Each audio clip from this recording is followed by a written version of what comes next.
Hi guys, welcome back. तो इस video में हम बिजनेस इकोनॉमिक्स की मॉक टेस्ट सीरीज 2 को कंटिन्यू कर रहे हैं। हमने ऑलरेडी पार्ट 1 बनाया था जहां पे हमने 1 से लेके 50 तक क्वेश्चंस किया था। अब इस पार्ट 2 में हम 51 से कंटिन्यू करेंगे एंड पूरा एमटीपी कंप्लीट करेंगे। ठीक है, तो चलिए स्टार्ट करते हैं। Question number 51, which of the following is a potential benefit of foreign direct investment FDI for the host country? देखिए, होस्ट कंट्री कौन सा कंट्री है जहां पे फॉरेनर्स ने अपना ब्रांच स्टैब्लिश किया है। जैसे कि अगर कोई यूएस का बंदा इंडिया में अपना ब्रांच स्टैब्लिश करता है तो इंडिया उसके लिए क्या हो गया, होस्ट कंट्री। तो इंडिया को क्या फायदा है ऐसे फॉरेन डायरेक्ट इन्वेस्टमेंट अपने कंट्री में इन्वाइट करके? तो देखिए, increased inflation due to higher government expenditure, reduction in technological transfer to local industries, creation of employment opportunities and skill development, या फिर increased dependence on foreign companies for resources। तो देखिए, काफी इजी है। हमारे लिए क्या बेनिफिट है? It is creation of employment opportunities, क्योंकि जब फॉरेनर्स यहाँ पे ब्रांच खोलते हैं तो ब्रांच में काम करने के लिए लोग चाहिए, राइट? तो ये एम्प्लॉयमेंट अपॉर्चुनिटीज प्रोवाइड करता है हमारे देश के लोगों को। एंड जब वो वहाँ पे काम करेंगे वो कुछ ना कुछ स्किल सीखेंगे, राइट? तो उनकी स्किल डेवलपमेंट भी होती है। So this is the benefit. Correct option is option C. Question number 52. If a country's currency is depreciating, it means that the domestic currency is increasing in value relative to foreign currencies.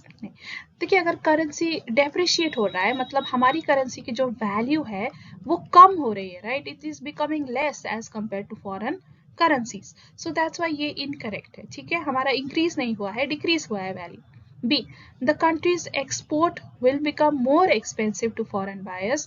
देखिए, export expensive कब होता है? जब value increase होती है, लेकिन यहाँ पे तो हमारी वैल्यू लेस हुई है तो एक्सपोर्ट यहाँ पे लोगों के लिए सस्ती होगी। ठीक है, बाहर के लोगों के लिए हमारी गुड्स खरीदना सस्ती होगी, ना कि महंगी। सो दिस इज इनकरेक्ट।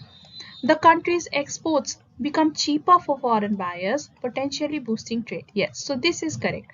अगर हमारी करेंसी की वैल्यू कम हो गई ना तो बाहर के लोगों के लिए हमारे गुड्स जो है वो सस्ती हो जाएगी। ठीक है, एंड सस्ती होगी तो वो ज्यादा खरीदेंगे एंड हमारी जो एक्सपोर्ट्स है वो बूस्ट हो जाएगी।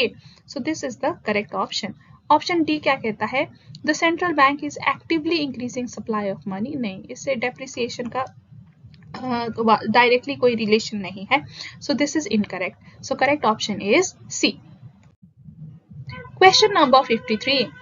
In international trade negotiations, which of the following is the most common objective for countries involved in multilateral trade talks? देखिए, मल्टीलैटरल ट्रेड टॉक्स क्या होता है? जब आप दो या दो से ज्यादा, टू और मोर कंट्रीज के साथ टॉक्स करते हो कि हम कैसे ट्रेड करें, ट्रेड टर्म्स डिसाइड करते हो, तो उसे हम मल्टीलैटरल ट्रेड टॉक्स कहते हैं। तो इसका ऑब्जेक्टिव क्या है? To increase tariffs and protect domestic industries.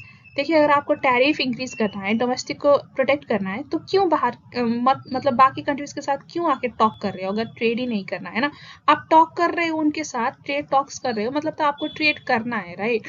सो ये तो ऑप्शन गलत है। To reduce trade barriers and promote free trade. हाँ, इसीलिए टॉक्स किया जाता है कि जो ट्रेड बैरियर्स है, चाहे वो कॉस्ट के बैरियर हो, ट्रांसपोर्टेशन के बैरियर हो, तो ये बैरियर्स को रिड्यूस करने के लिए एंड फ्री ट्रेड को अलाउ करने के लिए, इंकरेज करने के लिए, प्रमोट करने के लिए ट्रेड टॉक्स किया जाता है। So correct option is option B. C भी देख लेते हैं। देखिए, to restrict foreign competition through quotas. ने अगर फॉरेन कंपटीशन रेस्ट्रिक्ट ही करना है तो हम ट्रेड टॉक्स क्यों कर रहे हैं, है ना? फिर लो ही मत फॉरेन कंट्री से। And to enhance domestic subsidies for agriculture sectors, again ये भी ट्रेड टॉक्स का हिस्सा नहीं है। ठीक है, so correct option is option B. Question number 54. Which of the following is an example of a multilateral trade agreement? देखिए, multilateral trade agreement क्या होता है कि अगर more than two countries एक आपस में agreement कर रहे हैं for trade तो वो multilateral होता है। अगर सिर्फ दो countries एक दूसरे से कर रहे हैं तो उसे हम bilateral trade agreement कहते हैं, लेकिन more than two countries involved है तो उसे हम multilateral agreement कहते हैं। ठीक है, अब ये जो मल्टीलैटरल अग्रीमेंट है ना, ये किसी भी देश के साथ हो सकती है जो दुनिया के किसी भी कोने में है। ठीक है, जो मोर देन टू कंट्रीज है, they can be from any corner of the world. ठीक है, ओके। अब ऑप्शंस देख लेते हैं। North American free trade agreement, NAFTA. देखिए ये अग्रीमेंट है between 3 countries, Canada, North America and Mexico, ठीक है। तो वैसे तो ये मोर देन 2 कंट्रीज है यहाँ पे एंड ये मल्टीलैटरल ट्रेड ही है, लेकिन इनको हम स्पेसिफिकली जानते हैं रीजनल ट्रेड अग्रीमेंट से। ऐसा क्यों? क्योंकि ये सारे जो कंट्रीज है ना, ये नॉर्थ अमेरिकन रीजन में फॉल करते हैं, ठीक है। तो मोर देन मल्टीलैटरल, इसको हम रीजनल ट्रेड अग्रीमेंट से जानते हैं। सिमिलरली जो यूरोपियन यूनियन है ना, ये भी यूरोप के सारे कंट्रीज के, जो भी ये यूरोपियन यूनियन के पार्ट है, ये सारे यूरोपियन कंट्रीज है, ठीक है। तो एक पर्टिकुलर रीजन के कंट्रीज है ये भी, तो इनको भी हम रीजनल ट्रेड अग्रीमेंट से जानते हैं। Option C, world trade organisation. अब इसको आप मल्टीलैटरल ट्रेड अग्रीमेंट कह सकते हो, क्योंकि यहाँ पे एक पर्टिकुलर रीजन के नहीं है, ऑल अराउंड द वर्ल्ड के कंट्रीज है, ठीक है। And there are definitely more than 2 countries, so that's why इसको हम proper multilateral trade agreement कह सकते हैं। So that's why option C would be the correct option. And bilateral तो जैसे मैंने आपको बताया, ये सिर्फ 2 countries के बीच में होती है, ठीक है। तो देखिए हालांकि A and B को भी आप multilateral कह सकते हैं, लेकिन more specifically ये क्या है, ये regional trade agreements में fall करते हैं, ठीक है। So क्योंकि अब क्वेश्चन में ऑप्शन C भी है जो कि proper multilateral trade agreement है, तो ऑप्शन C के पास ही आपको जाना चाहिए, okay. So correct answer is option C. Question number 55. Which of the following is the primary objective of bilateral trade agreements? A. To create trade barriers between the 2 countries involved. To establish free trade between 2 countries by eliminating tariffs and restrictions. C. To focus on mutual military cooperation between the countries. या फिर D. To standardize monetary policies between 2 countries. देखिए इसका answer काफी easy है, it is option B, right. 2 countries के बीच में bilateral trade agreements क्यों होता है? ताकि ट्रेड फ्री हो सके 2 कंट्रीज के बीच में, एंड जो टैरिफ एंड रेस्ट्रिक्शन है वो हम एलिमिनेट कर सके। Question number 56. Which of the following is not an example of a policy designed to encourage competition? इनमें से कौन सा कंपटीशन को इंकरेज नहीं करता? Option A, deregulation. देखिए डीरेगुलेशन में क्या होता है कि जो गवर्नमेंट ने रेगुलेशन सेट कर रखी थी वो कम कर देता है, हटा देता है रेगुलेशन, राइट। तो जब रेगुलेशन हटती है तो कंपनी जो है वो फ्रीली एक दूसरे से compete कर सकते हैं, they are free to conduct business as they want, and free market में आपको पता है कंपटीशन ज्यादा रहता है ना। So that's why it encourages competition. Trade liberalisation, again आप ट्रेड में ज्यादा जो रूल्स एंड रेस्ट्रिक्शंस है वो हटा रहे हो, लिबरल कर रहे हो आप ट्रेड को, राइट। तो जब ट्रेड लिबरल होता है, जब फ्री मार्केट की तरह आपकी मार्केट चलती है, तो यहाँ पे भी अगेन कंपटीशन ज्यादा रहता है। So it also encourages competition. Similarly anti monopoly regulation, देखिए जब मोनोपोली होता है तो कंपटीशन नहीं होता, राइट। लेकिन गवर्नमेंट अगर मोनोपोली को रोक रही है तो वो किस लिए रोक रही है? कंपटीशन को इंकरेज करने के लिए रोक रही है, right. So this also encourages competition. लेकिन इनकम टैक्स रिड्यूस करना, कंपटीशन में इसका कोई डायरेक्ट असर नहीं होता, ठीक है। So it is not a policy design to encourage competition. So correct answer is option C. Question number 57. Which of the following is considered a major challenge to the Indian agricultural sector? A. Over-reliance on capital-intensive machinery. B. Low level of technological adoption and irrigation facilities. C. Excessive imports of agriculture products. या फिर D. Lack of foreign investment in the sector. देखिए main हमारा challenge है low level of technological adoption, यानी कि agriculture में हम अभी भी इतना टेक्नोलॉजी में आगे नहीं है, हम टेक्नोलॉजी को यूज नहीं करते प्रोडक्टिविटी इंक्रीज करने के लिए, ठीक है। एंड इरिगेशन के लिए भी देखिए हम रेन वाटर में ही अभी भी डिपेंड करते हैं, जिसके वजह से फार्मर्स को कहीं बार नुकसान होता है, राइट, क्योंकि रेन टाइम पे नहीं आती। तो ये हमारा मेन चैलेंज है अभी के लिए। So correct option is option B. Question number 58. Which of the following sectors saw the highest growth rate after the economic reforms of 1991 in India? Agriculture, industrial sector, service sector या फिर mining and quarrying. देखिए highest growth rate हमें service sector में देखने को मिला है। देखिए यूजुअली दुनिया में क्या होता है ज़्यादातर इकोनॉमीज में कि वो एग्रीकल्चर से मूव करते हैं इंडस्ट्रियल सेक्टर में, इंडस्ट्रियल में उनका ज़्यादा ग्रोथ देखने को मिलता है। लेकिन हमारे केस में क्या हुआ कि एग्रीकल्चर के बाद हमने बहुत फेनोमेनल ग्रोथ किया है सर्विस सेक्टर में, ठीक है। तो हमारा अभी भी सर्विस सेक्टर का कॉन्ट्रीब्यूशन सबसे ज़्यादा है हमारी जीडीपी में, ठीक है। So correct answer is option C.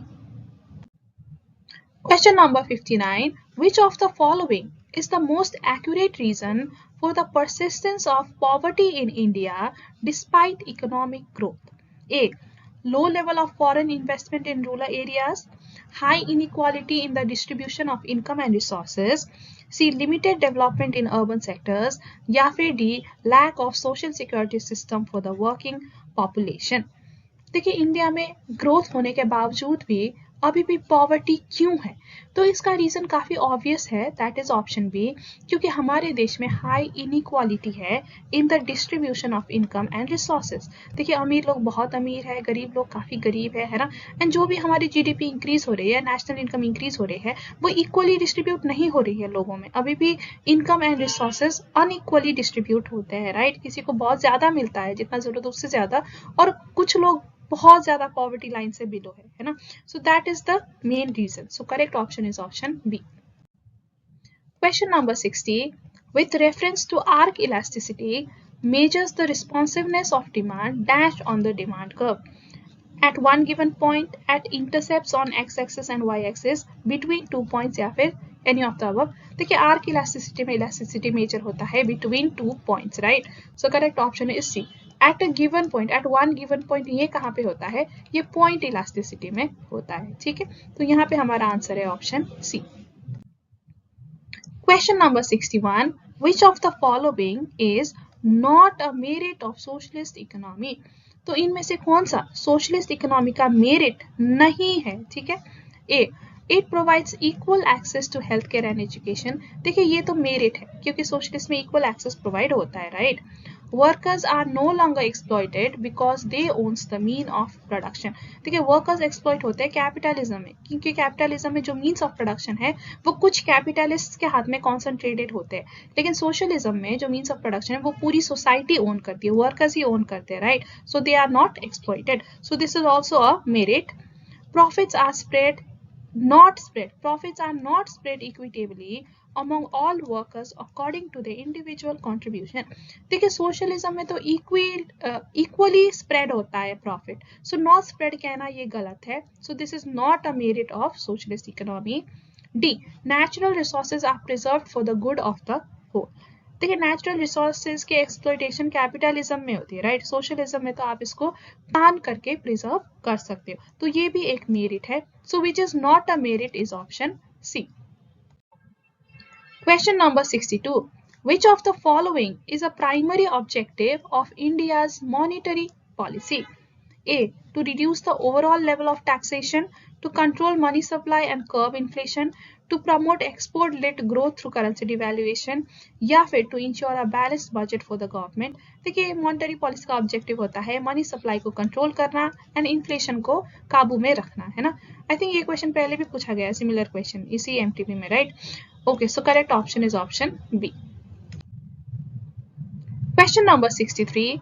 Policies used to target specific key exporting industries in order to achieve economic growth in that sector is likely to have which of the following effect? देखिए यहाँ पे क्या किया जा रहा है, कुछ की एक्सपोर्टिंग इंडस्ट्रीज को हमने अलग किया है और इनके ग्रोथ के लिए गवर्नमेंट ज्यादा काम कर रही है कि ये इंडस्ट्रीज का ग्रोथ हो, ठीक है। तो इसकी इफेक्ट क्या होगी? देखिए ऑप्शन देखिए। ए. Lowering national debt. देखिए इसका डायरेक्ट रिलेशन नेशनल डेट से नहीं है, ठीक है। हम एक पर्टिकुलर कुछ फ्यू पर्टिकुलर इंडस्ट्रीज को ग्रो कर रहे हैं तो इससे नेशनल डेट रिड्यूस होगा, ऐसा नहीं कह सकते। Because of budget surplus, again कोई डायरेक्ट रिलेशन नहीं है। C. Increase employment rate in that sector and improve the current account balance. हाँ ये हो सकता है। देखिए आप जिस सेक्टर्स में आप ज्यादा फोकस कर रहे हो उस सेक्टर की एम्प्लॉयमेंट रेट इंक्रीज होगी, राइट, क्योंकि वो सेक्टर ग्रो कर रही है तो वहां पे ज्यादा एम्प्लॉयमेंट है। एंड अगर वहां पे ज्यादा इंप्लॉयमेंट है तो जो आपकी करंट अकाउंट बैलेंस कैसे आती है, देखिए अगर आपका एक्सपोर्ट इंक्रीज होता है कंपेयर टू इंपोर्ट तो आपका करंट अकाउंट बैलेंस अच्छा आता है, right, it will improve.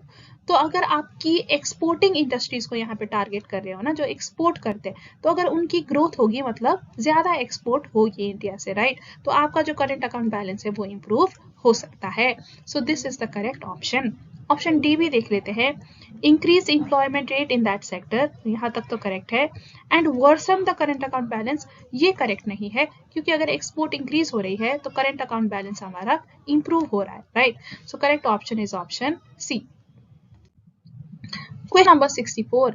In describing a given production technology, the short run is best described as lasting up to 6 months from now, up to 5 years from now, as long as all inputs are fixed, या फिर as long as at least one input is fixed। देखिए क्या short run कोई time period से define होता है? नहीं, short run हम उसको कहते हैं जहां पे एटलीस्ट वन इनपुट आपकी फिक्स्ड होनी चाहिए, ठीक है। जब सारे इनपुट्स वेरिएबल हो जाते हैं तो वो लॉन्ग रन होता है ना। सो एटलीस्ट वन इनपुट जब तक फिक्स है it is your short run. So correct option is option D. देखिए सारे इनपुट्स फिक्स हो ये जरूरी नहीं है शॉर्ट रन में, ठीक है, there should be at least one input fix, and one से ज्यादा भी फिक्स हो सकते हैं, but it is not necessary कि सारे इनपुट्स फिक्स्ड हो। Okay, so correct option is option D. Question number 65. Which of the following is not dealt with in microeconomics? तो इनमें से कौन सा माइक्रो इकोनॉमिक का हिस्सा नहीं है? A, the effect of agriculture subsidies on price of milk. तो देखिए एक पर्टिकुलर प्रोडक्ट की ही बात कर रहे हैं, सो दिस इज माइक्रो, ये एग्रीगेट में चीजों की बात नहीं हो रही है यहाँ पे, राइट, एक पर्टिकुलर प्रोडक्ट की बात हो रही है। Difference between the market for skilled labour versus the market for unskilled labour. Again हम यहाँ पे स्किल्ड लेबर की बात करें, एक पर्टिकुलर जो हमारे रिसोर्स है उसी की बात कर रहे हैं, तो ये भी माइक्रो के अंदर आ सकता है। C, issues related to structure and performance of the health care sector. तो अगेन एक पर्टिकुलर सेक्टर की ही बात हो रही है, तो ये भी माइक्रो में आ सकता है। Option D, policies that affect the level of aggregate consumption. देखिए अब यहाँ पे वर्ड क्या यूज हुआ है, एग्रीगेट, यानी कि ओवरऑल कंजम्पशन, पूरे देश के consumption of all commodities, right. तो एग्रीगेट वर्ड आते ही इसका स्कोप हो जाता है broad, so this is macro. So which is not micro is option D, क्योंकि ऑप्शन डी हमारा मैक्रो है। Question number 66. Which of the following areas of study refers to the application of economic theory and tools of analysis of decision science to examine how an organization can achieve its aim or objectives most efficiently? तो देखिए यहाँ पे एक particular organisation how it can use economic policies and tools of analysis ताकि वो अपने organisation के जो बिजनेस डिसीजंस है वो इफिशिएंटली ले सके, तो इसको हम क्या कहते हैं, बिजनेस इकोनॉमिक्स, माइक्रो, मैक्रो या फिर इकोनोमेट्रिक्स। इसको हम बिजनेस इकोनॉमिक्स कहते हैं, राइट, क्योंकि ये पर्टिकुलर एक ऑर्गेनाइजेशन की यहाँ पे बात हो रही है कि वो एक पर्टिकुलर बिजनेस अपने एम्स एंड ऑब्जेक्टिव्स कैसे एफिशिएंटली फुलफिल करे यूजिंग इकोनॉमिक प्रिंसिपल्स, है ना। सो this is business economics. Question number 67. Assertion A. An isocost line is a straight line. क्या ये ट्रू है? यस, ये ट्रू है। आइसोकॉस्ट लाइन एक स्ट्रेट लाइन क्यों है? क्योंकि जो slope of the isoquant line है ना, ये कांस्टेंट रहती है। एंड स्लोप कांस्टेंट क्यों रहती है? Because the slope depends on the price of the to inputs, जिसको हम यहाँ पे कंपेयर कर रहे हैं, ठीक है। So as long as the price of the two input is same, slope हमेशा कांस्टेंट रहेगा। एंड कांस्टेंट स्लोप जब होती है तो वो कर्व एक स्ट्रेट लाइन होती है, ऐसे लाइन को हम स्ट्रेट लाइन कहते हैं, ठीक है। अब रीजन इसका क्या दिया हुआ है, देखिए the market rate of exchange यानी कि प्राइस बेसिकली, ठीक है, market price between the two input is constant, which is true, क्योंकि प्राइस कांस्टेंट है तभी तो स्लोप आपकी कांस्टेंट है and isocost line becomes a straight line, ठीक है। सो असर्शन भी करेक्ट है एंड रीजनिंग भी करेक्ट है। A is true and R is false, नहीं, both A and R are true and R is the correct explanation of A. So yes, option B is your correct option. Question number 68. Assume that corn and wheat are substitute in production. That is, the same inputs can be used to produce either one of these two commodities. देखिए corn and wheat बनाने के लिए same inputs चाहिए होती है, ठीक है, और ये इनपुट्स या तो आप कॉर्न बनाने में यूज कर सकते हैं या तो व्हीट बनाने, दोनों में से एक चीज बनाने में यूज कर सकते हैं। दोनों चीज बनाने के लिए आपके पास इनफ रिसोर्सेज नहीं है, ठीक है। Also assume that the law of supply and demand apply in both markets. Now, if the demand for one of these commodity increases, what will likely happen in the other market? अब let's say एक commodity की यहाँ पे demand increase हो गई है, ठीक है, लेट्स से कॉर्न की इंक्रीज हो गई, कॉर्न की डिमांड क्या हो गई है, इंक्रीज। अब जब कॉर्न की डिमांड इंक्रीज होगी ना तो सप्लायर्स क्या चाहेंगे कि वो कॉर्न ही बनाए, राइट। तो जो रिसोर्सेज है वो क्या करेंगे, वो कॉर्न के प्रोड्यूस करने में ही लगाएंगे। एंड देखिए व्हीट प्रोड्यूस करने के लिए भी सेम रिसोर्सेज चाहिए, लेकिन रिसोर्सेज तो सारे कॉर्न पे लग गए, तो व्हीट का प्रोडक्शन क्या हो जाएगा, कम हो जाएगा। सो प्रोडक्शन कम होगा तो सप्लाई भी कम होगा, ठीक है। तो अगर एक चीज की डिमांड बढ़ती है ना तो सारे रिसोर्सेज इसी पे लगाए जाते हैं एंड दूसरी चीज की अपने आप जो सप्लाई है वो हो जाती है decrease. So correct option is option D, the supply will decrease. Question number 69. If we notice that an increase in the price of product X causes reduction in demand for product Y, then we can conclude that these two products are complements in consumption, substitutes in consumption, complements in production या substitute in production। देखिए यहाँ पे ये production की तो बात ही नहीं है, राइट, ये कंजम्पशन की ही बात है, क्योंकि यहाँ पे क्या हो रहा है, प्राइस इंक्रीज हो रही है जिसकी वजह से प्राइस एंड डिमांड के हम रिलेशनशिप देख रहे हैं, राइट। सो कंजम्पशन के रिगार्डिंग ही देख रहे हैं, प्रोडक्शन के रिगार्डिंग तो हम नहीं देख रहे। So option D and C and D तो पहले से ही कैंसिल आउट हो गया। अब क्वेश्चन को ध्यान से देखिए, क्या हो रहा है, प्रोडक्ट एक्स के प्राइस क्या हो रही है, इंक्रीज हो रही है, राइट। तो जब भी किसी चीज की प्राइस इंक्रीज होती है, किसी कमोडिटी की, उसकी डिमांड क्या होती है, डिक्रीज होती है। सो एक्स की डिमांड क्या हो रही है, डिक्रीज। अब देखिए, लेकिन हमें क्वेश्चन कह रहा है कि reduction in the demand for product Y, product Y की डिमांड भी यहाँ पे क्या कह रहा है, डिक्रीज हो गई। तो देखिए एक्स की भी डिक्रीज हो गई, वाई की भी डिक्रीज हो गई, तो साथ साथ में अगर इनकी डिमांड डिक्रीज हो रही है तो इसका मतलब क्या है, ये कॉम्प्लीमेंट्स है, क्योंकि कॉम्प्लीमेंट्स के केस में अगर एक गुड का डिमांड कम होता है दूसरे का भी कम होता है ना। सो correct option is option A. Question number 70. For given good, the angel curve is, देखिए ये एंगल नहीं है, इसका स्पेलिंग ENGEL होना चाहिए, एंजल कर्व, ठीक है। एंजल कर्व का क्या मीनिंग होता है, angel curve basically shows the relationship between income and demand, ठीक है। अब देखिए, अब गिवन गुड के लिए relationship between income and demand कैसी होनी चाहिए, यानी कि एंजल कर्व इसकी कैसी होनी चाहिए, वर्टिकल, हॉराइजॉन्टल, नेगेटिवली स्लोप्ड या फिर पॉजिटिवली स्लोप्ड। देखिए हमें पता है गिवन गुड क्या है, ये एक इंफीरियर गुड होता है, right.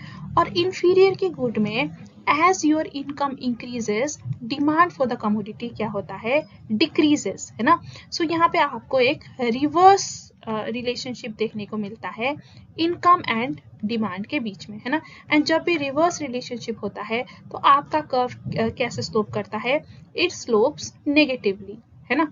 So that's why correct option is option C. अब बहुत सारे बच्चे इस क्वेश्चन में कंफ्यूज होते हैं, वो कहते हैं गिवन गुड्स तो exception to the law of demand है, तो वो तो पॉजिटिवली स्लोप्ड होना चाहिए। तो क्या यहाँ पे हम डिमांड कर्व की बात कर रहे हैं, are we talking about demand curve? No, we are not talking about demand curve. We are talking about angel curve. Demand curve given goods के केस में पॉजिटिवली स्लोप्ड होता है, इट इज 100% करेक्ट। लेकिन क्वेश्चन आपको demand curve नहीं पूछ रहा, angel curve पूछ रहा है, which is the relationship between income and demand. Demand curve is the relationship between price and demand, ठीक है। सो दोनों कर्व में फर्क है। एंजल कर्व गिवन गुड्स का कैसा होता है, नेगेटिवली स्लोप्ड। सारे जो इंफीरियर गुड्स है ना उनका एंजल कर्व कैसा होता है, negatively sloped, because inferior goods के केस में as your income increases your demand for that commodity decreases. Okay, so I hope अब सारा कंफ्यूजन क्लियर हो गया है इस क्वेश्चन से लेके। Question number 71. The pure monopolist in the long run can make pure profit due to देखिए एक monopolist, pure monopolist long run में भी प्योर प्रॉफिट यानी कि सुपर नॉर्मल प्रॉफिट कमा सकता है। क्यों? इसका रीजन क्या है? हाई सेलिंग प्राइस की वजह से, एडवर्टाइजिंग की वजह से, लो कॉस्ट की वजह से, या फिर ब्लॉक्ड एंट्री की वजह से?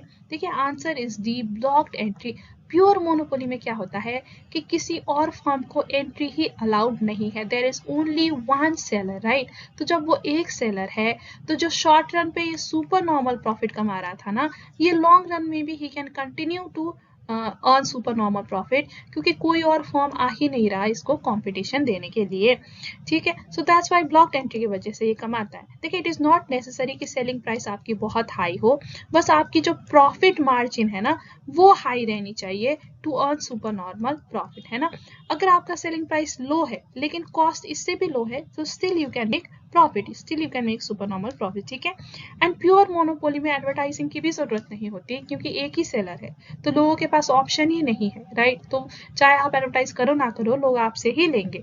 And it is not necessary कि कॉस्ट भी आपका लो हो। देखिए अगेन सेम प्रिंसिपल है, आपका जो सेलिंग प्राइस है ना it should be higher than cost. ठीक है, अगर आपका कॉस्ट हाई है लेकिन सेलिंग प्राइस इससे भी हाई है तो still you can make profit. It is not necessary कि कॉस्ट कम हो, क्योंकि कोई कंपटीशन तो आपका है नहीं कि कम कॉस्ट में आपके कस्टमर्स को बेचते, आप ही तो एक सिंगल सेलर हो, है ना?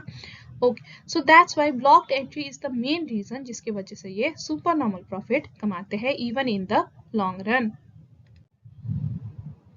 Question number 72. The management of firm A observed that every time there is an increase in the price charged by firm B, the level of sales of firm A declines. But when firm C increases its price, the level of sales of firm A increases.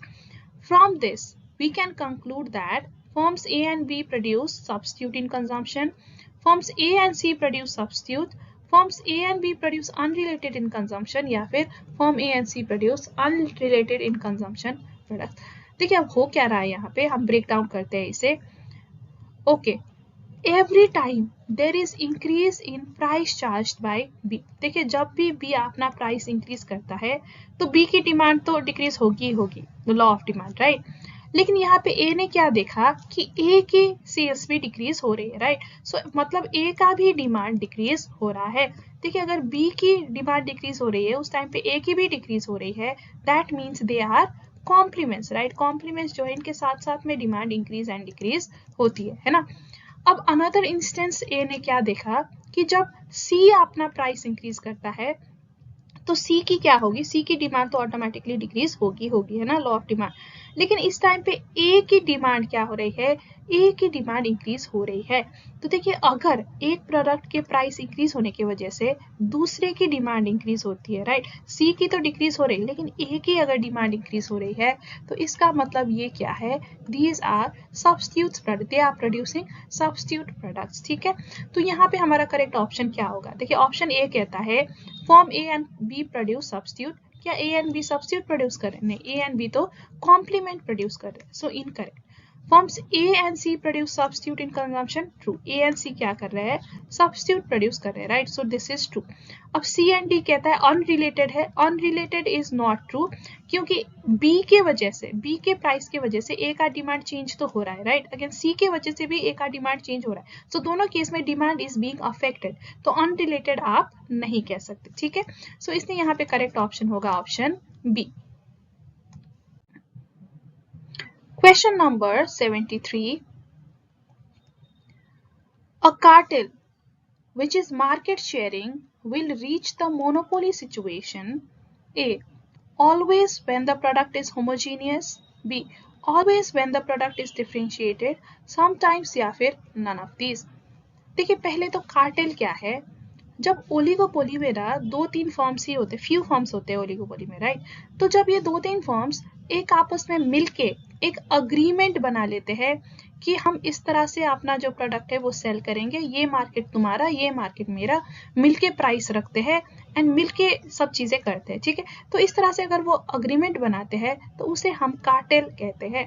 और cartel करने से क्या होता है usually कि monopoly जैसे situation arise होती है, क्योंकि ये एक ही जुट की तरह बिहेव कर रहे हैं, है ना। एंड जनता के पास भी अब ऑप्शन क्या रहता है कि यही जो एकजुट बना के अग्रीमेंट करके सेल कर रहे हैं तो इन्हीं के साथ खरीदे, राइट। तो ये एक आर्टिफिशियल मोनोपोली जैसा सिचुएशन यहाँ पे बनाते हैं। लेकिन क्या कार्टेल में हमेशा एक प्रॉपर मोनोपोली सिचुएशन रीच कर पाते हैं क्या या नहीं? It depends on many things. जैसे कि अगर प्रोडक्ट होमोजीनियस है, ठीक है, सबके प्रोडक्ट भी एक है, तो मे बी वो मोनोपोली जैसे सिचुएशन रीच कर सकते हैं। या फिर अगर जो ये इन्होंने अग्रीमेंट बनाया है कि सब हम एक ही प्राइस चार्ज करेंगे या फिर मार्केट हम इस तरह से इक्वली डिवाइड कर रहे हैं, तो इस तरह से अगर उन्होंने अग्रीमेंट बनाया है एंड सब लोग इस अग्रीमेंट को प्रॉपरली फॉलो करते हैं, in that case monopoly situation हो सकती है। लेकिन अक्सर हमें देखने को मिलता है कि प्रोडक्ट होमोजेनियस नहीं होता एंड ऐसे अग्रीमेंट भी सब लोग फॉलो नहीं करते, सारे फॉर्म्स फॉलो नहीं करते, ठीक है। क्या होता है कि कुछ लोग छुप छुप के प्राइस ज्यादा चार्ज कर रहे होते हैं या छुप छुप के दूसरे के मार्केट में भी बेच रहे होते हैं, ठीक है। So just because you make a cartel does not mean कि आप हमेशा मोनोपोली जैसे सिचुएशन में पहुंचोगे, ठीक है। कभी कभार पहुंच सकते हो, sometimes you can reach, sometimes you can not reach, ठीक है। सो दैट्स व्हाई आंसर होगा यहाँ पे ऑप्शन सी। अगर सिर्फ प्रोडक्ट होमोजीनियस है so always you will reach is not necessary, क्योंकि होमोजीनियस प्रोडक्ट होने के बाद भी अगर आप कार्टेल के अग्रीमेंट पूरी नहीं करते हो, you do not follow agreement strictly, तो आप मोनोपोली सिचुएशन में नहीं रीच करोगे, ठीक है। सिमिलरली डिफरेंशिएटेड प्रोडक्ट में भी आप नहीं रीच कर सकते, ठीक है। सो करेक्ट आंसर होगा यहाँ पे C, sometimes it can reach, other times it can not reach, ठीक है। Question number 74. According to Hawtrey, trade cycle is a dash. Monetary phenomenon, unplanned phenomenon, fiscal phenomenon या फिर all of the above. देखिए हॉटरे का मानना है कि trade cycle एक मॉनिटरी फेनोमेनॉन है, यानी कि अगर आप मनी की सप्लाई इंक्रीज या डिक्रीज करोगे इकोनॉमी में, ठीक है, तो उस हिसाब से बिजनेस साइकिल भी चेंज होता है। Question number 75. Which of the following statements is incorrect? In a recession, normal good manufacturers are expected to have reduction in demand. देखिए ये करेक्ट है, क्योंकि रिसेशन के टाइम पे जो नॉर्मल गुड्स है उनकी डिमांड कम हो जाती है, ठीक है। So this is correct. In a recession, inferior goods manufacturers are not expected to have reduction in demand. This is also correct. क्योंकि देखिए रिसेशन में क्या होता है, लोग ज्यादा इंफीरियर गुड्स खरीदना पसंद करते हैं, क्योंकि इंफीरियर गुड्स की जो प्राइस होती है ना ये लो रहती है, ठीक है। तो रिसेशन के टाइम पे लोगों के पास ज्यादा इनकम नहीं है, तो जो लो प्राइस गुड्स है वो वही खरीदना पसंद करते हैं, तो इंफीरियर गुड्स की डिमांड तो बढ़ेगी इस टाइम पे, ठीक है। So inferior good manufacturers are not expected to have reduction in demand is correct, क्योंकि डिमांड इनकी बढ़ती है, ठीक है। तो ए एंड बी दोनों करेक्ट है।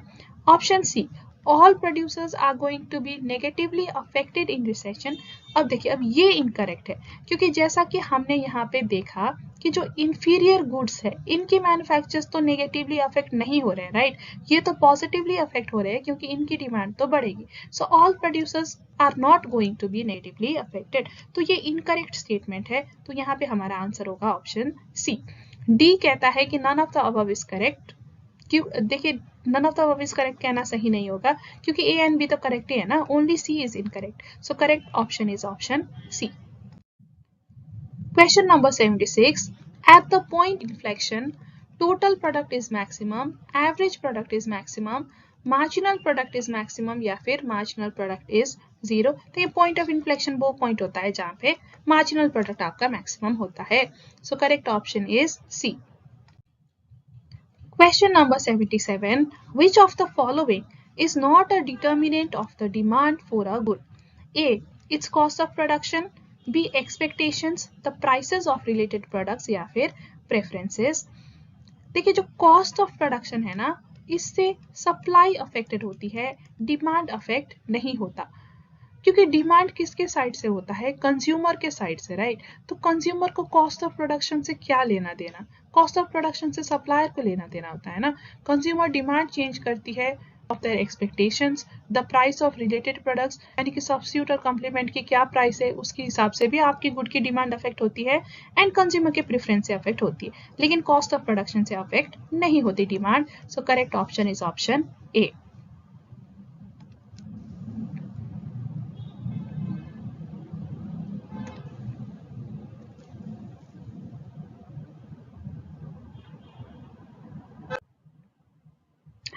Question number 78. Why is the supply of eggs inelastic? देखिए किसी भी गुड्स की सप्लाई इनइलास्टिक कब होती है? जब हम सप्लाई को अपने मर्जी के हिसाब से इंक्रीज या डिक्रीज नहीं कर सकते, एक फिक्स्ड अमाउंट ही हमें सेल करना पड़ेगा, तो तब जाके वो इनइलास्टिक होता है, राइट? अब एग्स के केस में क्या होता है ना, एग्स एक पेरिशेबल कमोडिटी है, यानी कि कुछ टाइम में ही ये खराब हो जाती है, इसको हम लंबे समय तक स्टोर करके नहीं रख सकते, ठीक है? तो जितना भी हमने प्रोड्यूस किया है, एक सर्टन पीरियड ऑफ टाइम में हमें सारा का सारा सप्लाई करना ही पड़ेगा, वरना हमारा नुकसान होगा, एग्स खराब हो जाएंगे, ठीक है? तो इसलिए शॉर्ट टर्म पे हम क्या कर सकते हैं, इसकी सप्लाई को हम चेंज नहीं कर सकते, ठीक है?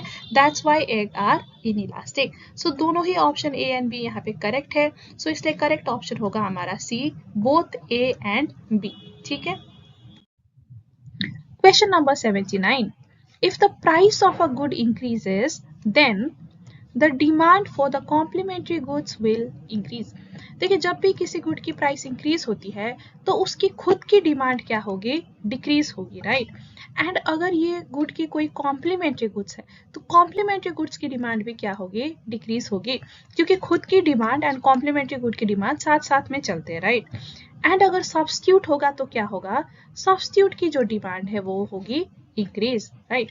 तो चलिए अब ऑप्शंस देख लेते हैं। The demand for complementary goods will increase. नहीं, complementary goods की भी डिमांड यहाँ पे क्या होगी, decrease. So this is incorrect. The demand for the good will increase. या खुद की डिमांड यहाँ पे increase हो रही है कि decrease? Decrease हो रही है, right? So this is incorrect. Option C. The demand for substitute good will increase. This is correct. जब एक गुड की प्राइस इंक्रीज होती है तो खुद की डिमांड क्या होती है, डिक्रीज, राइट? एंड सब्स्टिट्यूट की डिमांड क्या होगी, increase. So this is correct. Option D. The demand for the good will decrease. This is also correct. जब प्राइस इंक्रीज होती है तो खुद की डिमांड क्या होगी, डिक्रीज. तो देखिए ऑप्शन सी एंड डी दोनों ही करेक्ट है यहाँ पे. इंस्टीट्यूट ने ऑप्शन सी को करेक्ट बताया है, लेकिन डी भी इक्वली करेक्ट है, तो दोनों यहाँ पे करेक्ट है, ठीक है? आई थिंक क्वेश्चन में थोड़ा सा मिस्टेक कर दिया उन्होंने कहीं पे, ऑप्शन डी को शायद उनको गलत ऑप्शन देना था, बट उन्होंने अनफॉर्चुनेटली सही ऑप्शन ही दे दिया डी में भी, तो दोनों यहाँ पे करेक्ट हो जाते हैं. Question number 80. Firms in an industry that produces a differentiated product. Okay, तो कौन से इंडस्ट्री में फर्म्स डिफरेंशिएटेड प्रोडक्ट प्रोवाइड करते हैं? आर ईदर मोनोपोलिस्ट और ओलिगोपोलिस्ट. देखिए मोनोपोलिस्ट में तो एक सिंगल गुड होता है, राइट? सिंगल सेलर होता है, तो इसमें कोई डिफरेंशिएटेड प्रोडक्ट तो नहीं होता, एक ही प्रोडक्ट होता है तो वो सेम ही है, राइट? तो ये ऑप्शन नहीं हो सकता. आर ईदर मोनोपोलिस्टिकली कॉम्पिटेटिव और परफेक्टली कॉम्पिटेटिव. देखिए मोनोपोलिस्टिकली कॉम्पिटेटिव में तो डिफरेंशिएटेड गुड्स होते हैं, लेकिन परफेक्टली कॉम्पिटेटिव में नहीं होते, राइट? यहाँ पे होमोजीनियस होते हैं, homogeneous goods. So this is also incorrect. Are either monopolistically competitive और ओलिगोपोलिस्ट. हाँ ये सही है, क्योंकि देखिए मोनोपोलिस्टिकली कॉम्पिटेटिव में भी डिफरेंशिएटेड गुड्स होते हैं एंड ओलिगोपोलिस्ट में भी there can be some differentiation in their product, right? तो ये दोनों में ही ये कंडीशन लागू हो सकता है. So this is your correct answer.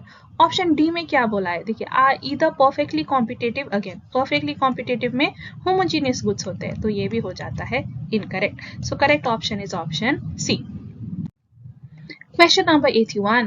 If an input is owned and used by a firm, then its explicit cost is 0, implicit cost is 0, opportunity cost is 0 या फिर economic cost is 0. देखिए एक जो firm है उसका खुद का input है, ठीक है? लेट्स से उसकी खुद की मशीनरी है एंड वो अपने ही दुकान में लगाता है, तो इसमें उसकी एक्सप्लिसिट कॉस्ट तो 0 हुई ना, क्योंकि उसको किसी और को पे नहीं करना पड़ रहा वो मशीन यूज करने के लिए, है ना? उसकी खुद की ही मशीन है, तो एक्स्ट्रा उसके पॉकेट से एक्स्ट्रा कॉस्ट नहीं जा रहा. सो एक्सप्लिसिट कॉस्ट 0 है. लेकिन यहाँ पे इम्प्लिसिट कॉस्ट 0 नहीं होता, क्योंकि वो मशीन अगर वो खुद के दुकान में नहीं लगाता तो कहीं और लगाता, राइट? एंड वो मशीन की शायद उसे रेंट मिलती, राइट? तो ये रेंट जो है उसने फॉरगो कर लिया by using the input in his own firm, है ना? और ये जो फॉरगो किया हुआ है इसको हम कहते हैं implicit cost, right? Implicit cost एक टाइप ऑफ अपॉर्चुनिटी कॉस्ट ही है ना? तो there is some amount of implicit cost, तो 0 नहीं होता है एंड अपॉर्चुनिटी कॉस्ट भी 0 नहीं होता, राइट? एंड इकोनॉमिक कॉस्ट क्या होता है? देखिए इकोनॉमिक कॉस्ट बनता है explicit cost plus implicit cost मिला के, है ना? Implicit cost.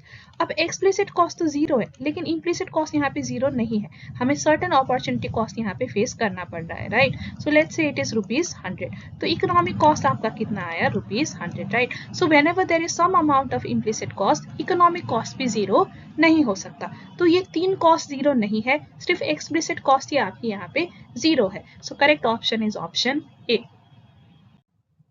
Question number 82, short run average variable cost is equal to, okay ये रिपीट क्वेश्चन है, राइट। ये पहले भी आ चुका है इसी एमटीपी में, हमने पार्ट 1 में ये करा है, तो इसका आंसर हमें पता है क्या है, D, all of the above.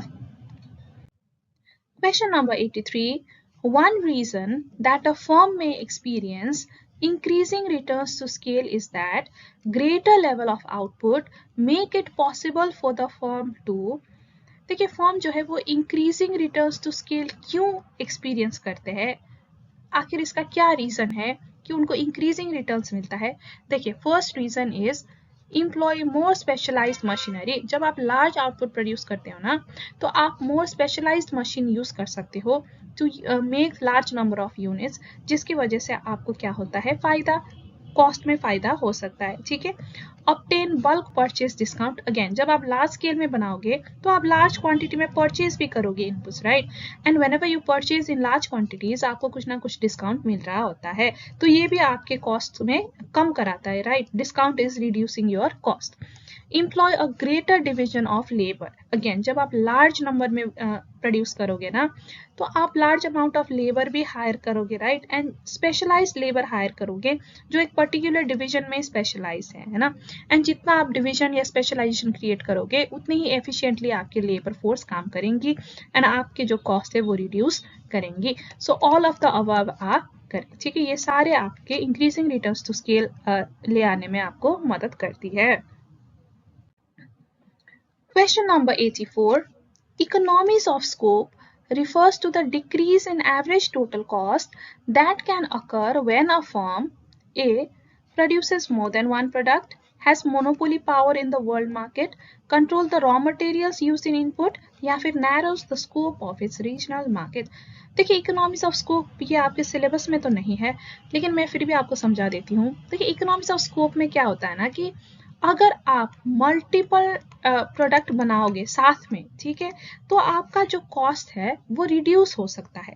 Because certain times ना क्या होता है कि ये मल्टीपल प्रोडक्ट्स बनाने के लिए सेम फैसिलिटीज लगती है, सेम इंफ्रास्ट्रक्चर लगती है, तो अलग अलग बनाने के वजह अगर आप इनको साथ में ही बनाओगे तो आपकी कॉस्ट रिड्यूस हो सकती है। जैसे कि लेट्स से एक डेयरी है जो मिल्क भी बनाती है, ठीक है, एंड चीज भी बनाती।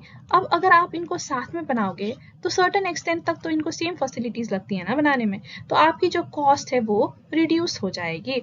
इसको हम कहते हैं इकोनॉमीज ऑफ स्कोप, ठीक है। So it refers to the decrease in average total cost that can occur when a firm produces more than one product, okay. Question number 85. Which type of market structure does not typically have a negatively sloped market demand curve? देखिए यहाँ पे market demand curve बोला है, यानी कि industry की, पूरी industry की डिमांड कर्व के बारे में हम बात कर रहे हैं, ना कि इंडिविजुअल फर्म की डिमांड कर्व, ठीक है। अब ऐसा कौन सा मार्केट स्ट्रक्चर है जिसकी जो इंडस्ट्री डिमांड कर्व है वो नेगेटिवली स्लोप्ड नहीं होती, is not negatively sloped. Monopoly की नेगेटिवली स्लोप्ड होती है, परफेक्ट कंपटीशन की भी जो इंडस्ट्री की डिमांड कर्व है वो तो नेगेटिवली स्लोप्ड ही होती है, राइट। पहले ऐसे करके डिमांड सप्लाई करके हम इक्विलिब्रियम प्राइस निकालते हैं एंड यही प्राइस जो है ये इंडिविजुअल फर्म्स लेते हैं, राइट। सो इंडिविजुअल फर्म्स का हॉराइजॉन्टल होता है, लेकिन पूरे मार्केट का ये जो डिमांड कर्व है ये तो नेगेटिवली स्लोप्ड या फिर डाउनवर्ड स्लोपिंग ही होता है। ओलिगोपोली में भी डाउनवर्ड स्लोपिंग होता है। तो देखिए जो इंडस्ट्री का डिमांड कर्व है ना वो ऑल द मार्केट फॉर्म में वो क्या होता है, नेगेटिवली स्लोप्ड ही होता है। सो all of the above typically have a negatively sloped market demand curve. So option D is the correct option. मुझे पता है इंस्टीट्यूट ने यहाँ पे ऑप्शन बी को करेक्ट बताया है, लेकिन ये गलत है। परफेक्ट कंपटीशन में जो इंडिविजुअल फर्म्स के डिमांड कर्व है वो हॉराइजॉन्टल होते हैं, वो नेगेटिवली स्लोप्ड नहीं होते, लेकिन जो मार्केट डिमांड कर्व है वो नेगेटिवली स्लोप्ड ही होती है। ये क्वेश्चन पहले भी आईसीआई ने दिया हुआ है एंड पहले इसका आंसर डी ही दिया हुआ है, लेकिन अब दोबारा ये क्वेश्चन दिया है, अब आंसर बी दिया है। तो ये इंस्टीट्यूट के भरोसे में आप मत रहिए, लॉजिकली आप देखिए, लॉजिकली यहाँ पे आंसर क्या होना चाहिए कि all of them have a negatively sloped demand curve, right. So correct option D ही होगा। Question number 86, if the market demand curve for a commodity has a negative slope, then the market structure must be। अब देखिए similar सा question है, ये question कह रहा है कि जो मार्केट की डिमांड कर्व यानी कि इंडस्ट्री डिमांड कर्व है वो नेगेटिवली स्लोप्ड है, तो ये कौन सी मार्केट स्ट्रक्चर है, परफेक्ट कंपटीशन, मोनोपोली, या फिर इम्परफेक्टली कॉम्पिटिटिव, या फिर the market structure can not be determined from the information given. देखिए हमें पता है कि ये तीनों में ही जो इंडस्ट्री की डिमांड कर्व है वो तो नेगेटिवली स्लोप्ड ही होता है, तो सिर्फ ये बताने से कि इंडस्ट्री की डिमांड कर्व नेगेटिवली स्लोप्ड है हम नहीं पता कर सकते कि ये कौन सा मार्केट स्ट्रक्चर है।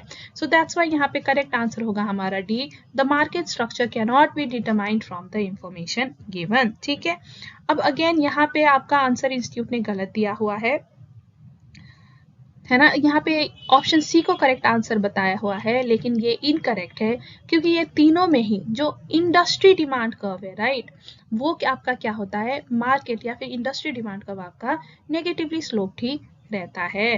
अब ये भी पिछले बार भी इंस्टीट्यूट ने ये क्वेश्चन दिया था, सितंबर या जून के एमटीबी में दिया था, एंड तब ऑप्शन डी को करेक्ट बताया था, लेकिन अब ऑप्शन सी को करेक्ट बता रहा है। तो इंस्टीट्यूट का अगेन भरोसा मत करिए, ठीक है, आप अपने लॉजिक के हिसाब से जाइए, logically option D would be the correct answer. Question number 87, if a firm sells its output on a market that is characterized by many sellers and buyers, a homogeneous product, unlimited long-run resource mobility and perfect knowledge, then the firm is। देखिए यहाँ पे क्या है, many sellers and buyers है, तो ये competitive market ही होगा, right. Homogeneous product है, होमोजीनियस प्रोडक्ट किस में होता है, आपका परफेक्ट कंपटीशन में होता है। Similarly long run resource mobility यानी कि लॉन्ग रन में आप बहुत ज़्यादा एफिशिएंट हो जाते हो, राइट, एंड परफेक्ट नॉलेज होता है, तो ये सारे किसके फीचर्स है, ये एक परफेक्ट कंपटीशन के फीचर्स है, तो option C would be the correct option. Question number 88, if a firm sells its output on a market that is characterized by many sellers and buyers। देखिए many sellers and buyers बोला है तो again ये competitive type की market है, right, लेकिन यहाँ पे क्या है, डिफरेंशिएटेड प्रोडक्ट है, तो ये किस टाइप की कंपटीशन है, ये मोनोपोलिस्टिक कंपटीशन है, right, and unlimited long run resource mobility मतलब लॉन्ग रन में there is free entry and exit, ठीक है, तो ये टाइप की मार्केट कौन सी होती है, monopolistically competitive. So option D is the correct option. Question number 89, which of the following is not a barrier to entry that typically results in monopoly। तो इनमें से कौन सा बैरियर टू एंट्री नहीं है। A, the firm controls the entire supply of raw material.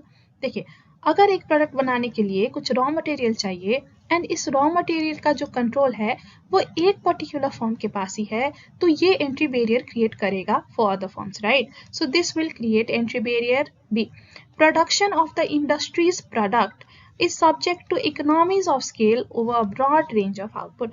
देखिए जो ये इंडस्ट्री के प्रोडक्ट है, राइट, इसको अगर हम लार्ज स्केल में बनाएं तो फर्म्स को इकोनॉमीज ऑफ स्केल मिल सकता है।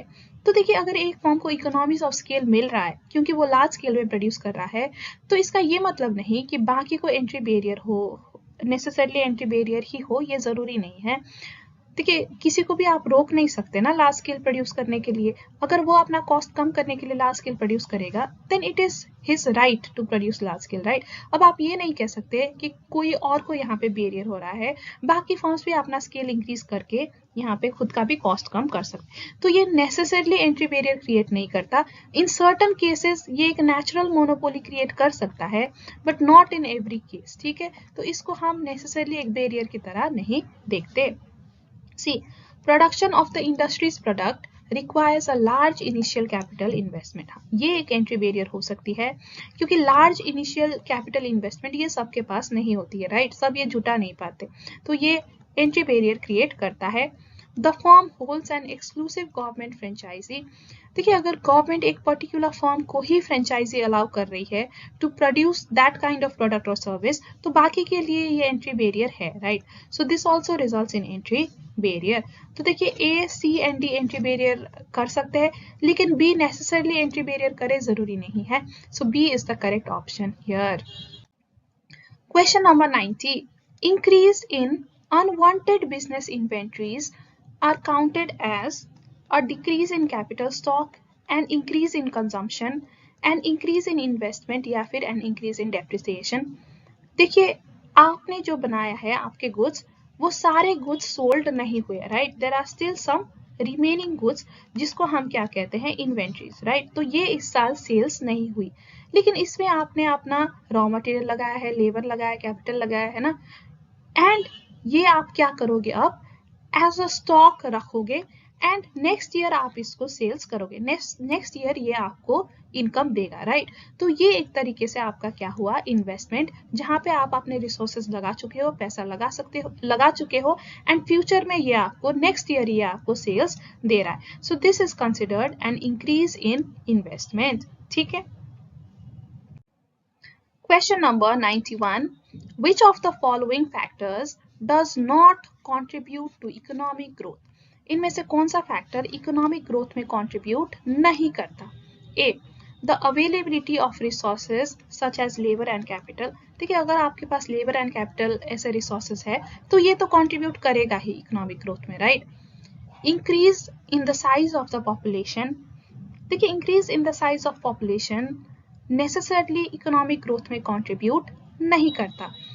देखिए अगर पॉपुलेशन बहुत ज़्यादा है तो जो आपकी पर कैपिटा इनकम है ना वो कम हो जाती है, राइट, क्योंकि रिसोर्सेज जो है वो लार्ज नंबर ऑफ पॉपुलेशन में शेयर करनी पड़ती है, आउटपुट भी लार्ज नंबर ऑफ पॉपुलेशन में शेयर करनी पड़ती है, जिससे कि आपकी कंट्री के रिसोर्सेज में स्ट्रेन आ जाती है। तो ये इकोनॉमिक ग्रोथ नहीं डाउनवर्ड की तरफ ले जा सकता है, ठीक है। Huge population is a problem for an economy, ठीक है। अब यहाँ पे आप आर्ग्यू कर सकते हो कि देखिए पॉपुलेशन साइज इंक्रीज हो रहा है तो हमारे वर्कफोर्स इंक्रीज हो रहे हैं, हमारे लेबर इंक्रीज हो रहे हैं, तो क्या ये इकोनॉमी को ग्रो नहीं कराएगा? देखिए नॉट नेसेसरी कि ये ग्रो कराए। अगर आपके जो वर्कफोर्स है अगर ये एजुकेटेड नहीं है, स्किल्ड नहीं है, प्रोडक्टिव नहीं है, तो ये आपकी इकोनॉमी को ग्रो नहीं कराएगा, आपकी इकोनॉमी को पीछे और ढकेलेगा, क्योंकि अब इनको भी हमें फीड करना पड़ेगा, इनकी नीड्स भी हमें पूरी करनी पड़ेगी, तो हमारे रिसोर्सेज में स्ट्रेन आएगी, ठीक है। So size of the population increase होने का डायरेक्टली बेनिफिट इकोनॉमिक ग्रोथ में नहीं दिखता, मतलब नहीं दिख सकता। देयर इज चांस कि इकोनॉमिक ग्रोथ ना हो, ठीक है। It is not necessary that they contribute to economic growth. C, the availability of new and better technology. देखिए टेक्नोलॉजी में इंप्रूवमेंट तो इकोनॉमिक ग्रोथ में कंट्रीब्यूट करता है। And increase knowledge gain through education. हाँ, अगर इंक्रीज नॉलेज है आपके वर्कफोर्स के पास, ज्यादा वर्क एक्सपीरियंस है, तो वो ज्यादा प्रोडक्टिव होंगे, तो वो भी ग्रोथ में कंट्रीब्यूट कर सकते हैं। तो देखिए ए, सी एंड डी तो कंट्रीब्यूट करते ही करते हैं, लेकिन बी का हम कह नहीं सकते, right. So that's why B is the correct answer here कि they do not contribute. In most cases हमें दिखता है कि जब पॉपुलेशन इंक्रीज होती है तो रिसोर्स में स्ट्रेन होता है rather than economic growth, okay. Question number 92.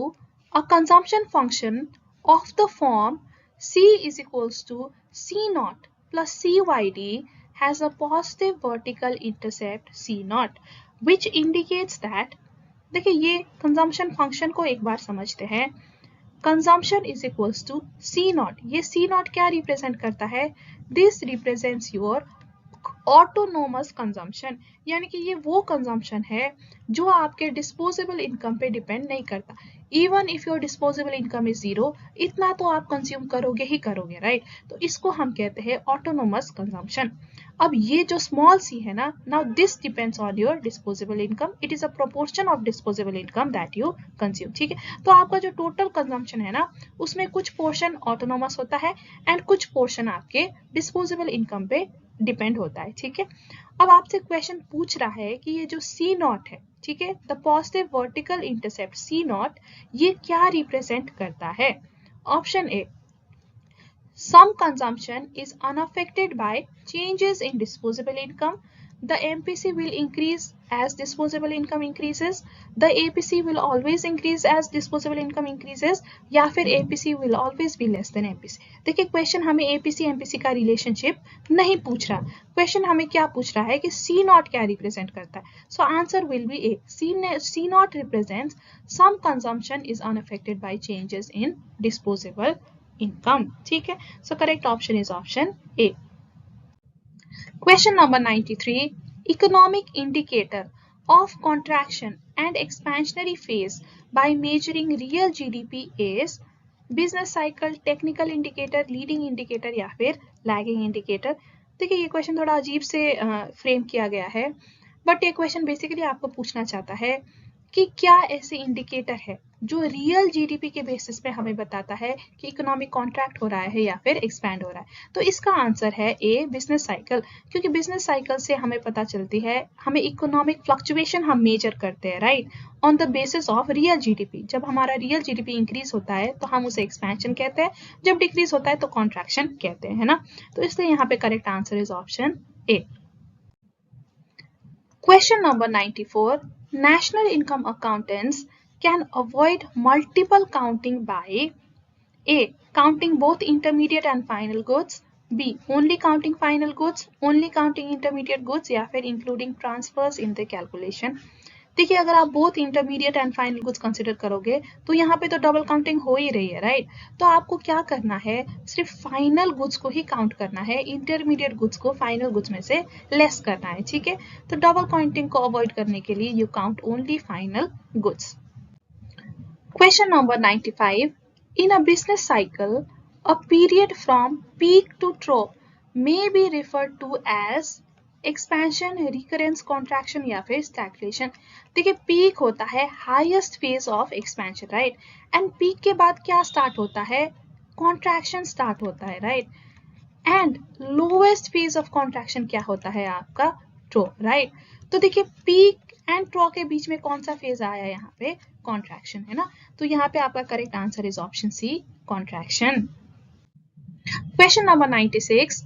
In the Cobb Douglas functions the change in output due to increase in one additional unit of an input is called elasticity, returns to scale, total product या फिर marginal revenue। देखिए इसको हम elasticity कहते हैं, output elasticity। output elasticity basically measures कि आपके output में कितना चेंज आया है because of change in an additional unit of एक इनपुट के चेंज के वजह से आपके आउटपुट में कितना फर्क आया है।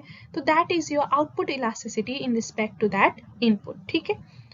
अब रिटर्न्स टू स्केल क्या होता है, देखिए रिटर्न्स टू स्केल होता है जब आप सारे इनपुट्स चेंज करोगे, when all inputs are changed, तो वो रिटर्न्स टू स्केल आपको देता है, राइट। लेकिन देखिए यहाँ पे क्वेश्चन में एन इनपुट, एक सिंगल इनपुट की चेंज की बात करी है, ठीक है। तो एक इनपुट के चेंज के बेसिस में अगर हम आउटपुट में कितना चेंज आया है वो कंपेयर कर रहे हैं तो उसको हम आउटपुट इलास्टिसिटी कहेंगे। इंस्टीट्यूट ने यहाँ पे आंसर दिया है रिटर्न्स टू स्केल, जो कि इनकरेक्ट है क्योंकि क्वेश्चन में क्लियरली एन इनपुट बोला है, ऑल इनपुट नहीं बोला है। सो करेक्ट ऑप्शन यहाँ पे ए ही होगा, that is elasticity. Question number 97. When the goods are complementary, the indifference curve is a straight line, convex to the origin, consists of two straight lines with a right angle bend या फिर none of these। देखिए complementary goods के case में जो indifference curve है वो L shaped का होता है, यानी कि कुछ इस तरीके का होता है, एल शेप, ठीक है। अब देखिए इसको हम राइट एंगल बेंड भी कहते हैं क्योंकि यहाँ पे राइट एंगल बन रहा है, राइट। देखिए there are two straight lines, जैसा कि यहाँ कहा गया है, with a right angle bend, ठीक है। तो इसलिए हमारा करेक्ट आंसर होगा ऑप्शन सी।